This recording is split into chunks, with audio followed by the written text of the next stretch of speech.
want to take a look at the chart, the daily chart of spot gold, as it's setting itself up neatly for a double top formation. But of course, double tops are an often used phrase, and it's often misused, and there can be a number of other factors that it might actually develop into. And of course, we've got a lot of fundamental backdrop, which points potentially to money going back into gold at some time over the summer, if there is an emptying out of the equity markets, which some, of course, have been speculating for some time now as to might happen. And that will be positive for gold. But in the meantime, let's take a look at this chart, because it's setting itself up neatly for this double top formation.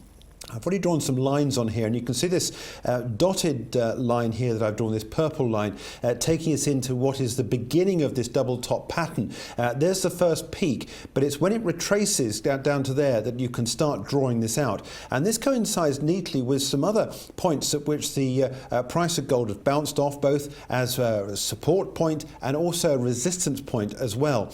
But let's take a look at what we got here in terms of the move that we've seen. The high that we saw scored back on the 17th of April, this point here at just below 1300. It then retraced back to this point here where it starts to develop. It went back to test that high again, and the MACD, there's been a bit of negative divergence here, which is something that quite often happens in a double top formation. You're also getting what is slightly lower volumes on this second peak here, which actually is not on this chart here, but that's what happened for gold at that point. We've got this pullback here. It's disappeared below the 50 and the 100-day moving average. Today we got another decline here. We are at almost 9 o'clock in the morning on Monday, the first trading day of the third quarter. And it's looking as though gold is trying to attempt to come back down here. Now, if there is a completion of this, and it disappears below this support line here, which is at 1216 or around about that sort of level. The way to then develop this and to potentially make money out of this is to measure the distance between the top and the bottom, and then take that line and then project that down, copy that, and then project it down from wherever you are on the price of gold.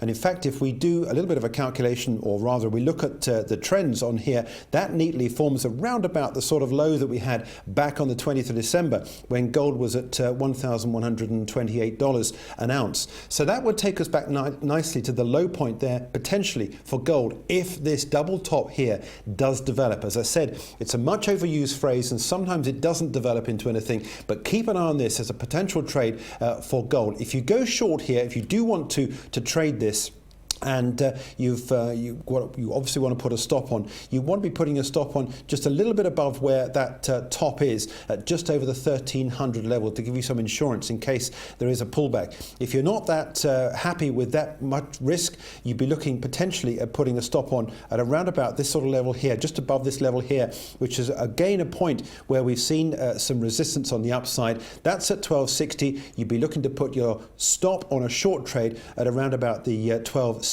level, just above where we are on that level. That would give you some sort of a protection on a short trade on gold, which at the moment at least looking keen, bearing in mind we've got this developing double top pattern.